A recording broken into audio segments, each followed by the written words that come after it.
Hey guys, it's TechRain here. In today's video, I'm going to teach you how to stream with Streamlabs OBS on Mac. So that way you can stream to whatever platform you want to, whether it be Twitch, Kick, YouTube. I'm going to teach you how to set up here today. So let's get right into it. So the first thing you want to do is download Streamlabs OBS. Now, I will have a link to it down below. And once you get this page here, you want to go to download for desktop. And of course, depending on what actual Mac device you're on, you want to download for the Intel one if you're on an Intel Mac. But if you're on the M2, the M1, you want to click the Mac Silicon for M12/M3.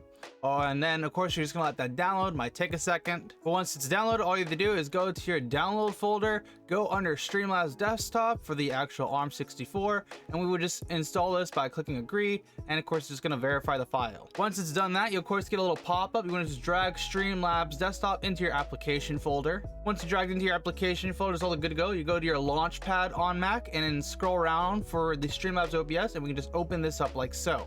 It might just take a second to load, but once it loads, you want to say continue to open the app. You want to say open, and of course you want to give Streamlabs allow access to something. So you're just going to click allow for the camera, going to click allow for the microphone, and then we just want to click continue. Now, depending on what you do, you want to click recording or live streaming. I'm just going to click live streaming for right now because it doesn't particularly matter. And we don't have to worry about any of this information, so just click skip. And then, of course, you can say import from OBS, or you can say start fresh. We're going to start fresh for the time being. Now, we'll ask to set up your microphone, webcam, and some other stuff, but we're just going to skip all of this. Once you've done that, you have now access to Streamlabs OBS. Of course, you can have some little login information and some other stuff. You can just X all this stuff on out. So what you want to do is set up your alerts, OBS for actually your webcam and gameplay. So let's teach you guys on how to do that. So first of all, keep in mind, no matter what, you should always treat your sources as a burger. The top of your bun should be your overlays, chat, and then anything in between should be like your lettuce and tomato, which would be webcam, keyboard cam, or something like that. And the bottom of your actual burger, your bun, should be your gameplay. So you want to add something, you either right click in here or you can click the plus sign. For the time being, we'll click the plus sign since it's simple like that,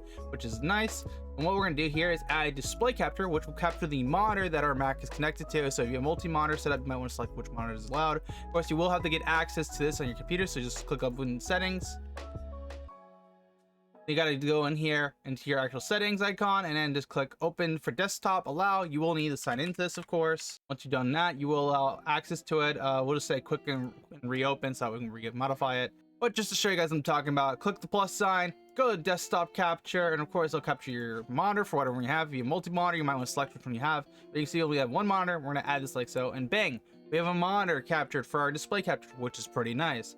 Now, if you want to actually capture a webcam, what you want to do is the same process. You want to click on the plus side again, but instead of doing display capture, what you want to do is scroll down until you see video capture device. And we're going to click on this. We're going to add this onto our thing, and then we can select what device we want to capture. And of course, we want to capture my tail air webcam here so that we have my side cam. And of course, we could use preset, but we're going to disable that because it's going to be like 1920 by 1080. But you can leave it as this if you want to. With that though, we now have access to a webcam, which is pretty nice. And we want to drag this around. We can just grab a corner of it, place it to the side, and we got a pretty good looking setup so far. Now, if you do want to actually capture your other PC, or you actually have a console you want to set up with Mac, you of course will need a capture card for this, which I will have one linked down below. That's gonna be plug and play for Mac, because for Elgato you have to do elaborate stuff to get it set up. So I'm just gonna link one that makes life simpler.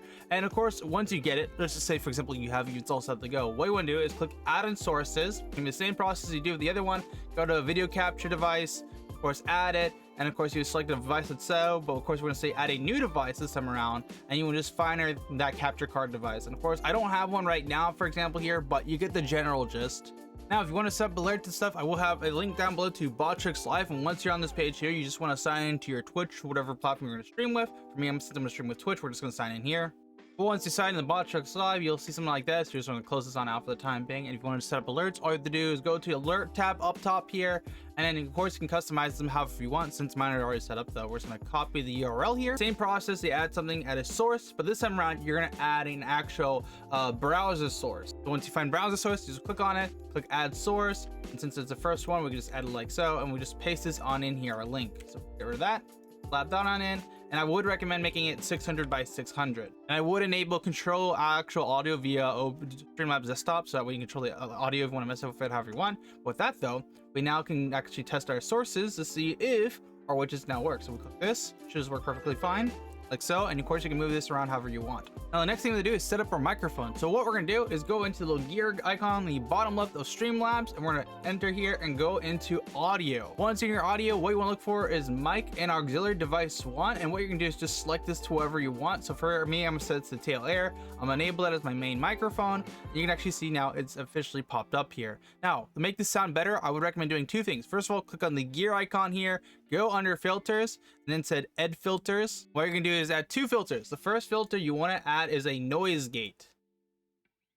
The reason why we're adding this is just leave it default, and that way when we stop talking, we won't have any buzzing effect left over. But you can see that when we stop talking, of course, the buzzing effect actually kicks in. I don't know why my mic kind of bugs out here and there, but you can mess with the noise gate however you want. If you don't feel like it's working properly, you couldn't disable it. Now, the second thing I would recommend adding is actually another filter, adding a noise suppression. And what you're going to do is set this to NR noise. That way you can actually remove like the clickiness of your keyboard in the background or anything like that. So that way, like if you're typing intensively and when you're gaming, your audience won't exactly hear that, which the noise suppression can do perfectly good for just that. Now we're almost near the final steps for setting up Streamlabs. The next thing we have to do is set up our settings. So we're gonna go to the gear icon again. We're gonna go into output. And the first thing you need to do when you're in here is change it the output mode from simple to advanced. Once you've done that, you can now customize your actual settings for streaming. I would recommend if you're on Mac to do the following: set it to the hardware encoder, so that way you can actually use it and process the information faster. And the big thing here is now actually figuring out what bit rate you're going to use for streaming. But what I want you to do is look up speed test on Google, or I'll have a link to it down below.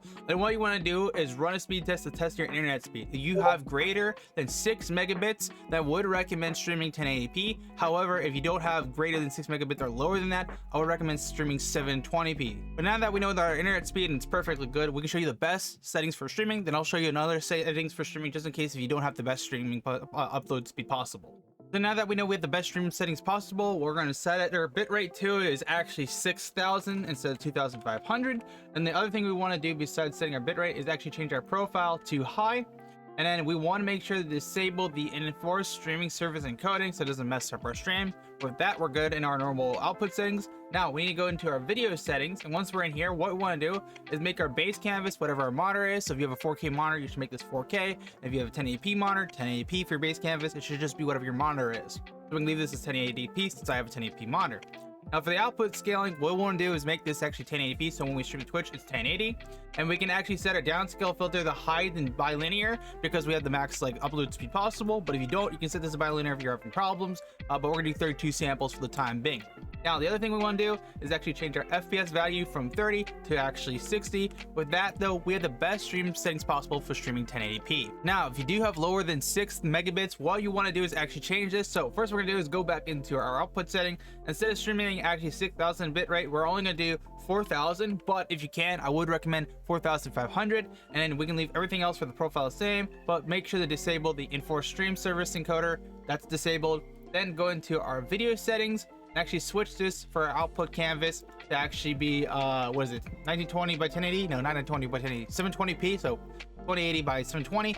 Perfect. And then we can actually set this to 32 samples if we still have good internet speed. But if you're having problems with 32 samples, change this to bilinear. Same thing with the actual 60 FPS. If it's working fine, don't change it. But if it's having problems, just stay 30 FPS. I would recommend though, if you are having like internet problems, 30 FPS, 32 samples, 720p, plus the normal OBS settings we got for 4,500 bitrate.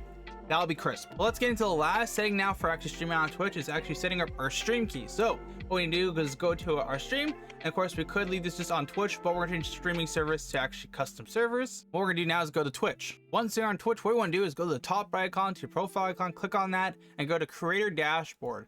Now once you're in here, you're gonna go under your settings, go to stream, and get your stream key. I'm gonna copy this and paste this in stream key under your server settings for actually OBS. I'll get you your Twitch URL for streaming. I will have a page link down below. And what you want to do on this page is look for whatever service closest to you. Since I'm in US Virginia, I'm near Ashburn, I want to copy the URL for this. But you want to do the same process for you. Wherever you're located, you want to find the closest server to you, copy the URL for this, and actually paste this into your URL for actually streaming to actually Twitch with Streamlabs. So we're gonna take this like so, place it where it says auto and just remove the word auto and actually switch this to the URL that we actually got. With that though, we can now officially start streaming to Twitch. So for example, if we were to go live with actually Streamlabs, you can see we're now officially streaming on Twitch with Streamlabs OBS. If you guys did find this video helpful, then you know what to do. Make sure to smash the like button and get subscribed so you miss out on future tech content, because we got a few things planned and we're almost at like 7,000 subscribers. So if you do want to help me reach that goal, that'd be very much appreciated. But I'll see you guys for another tech video. Until then, have a great day. Tech Grant out.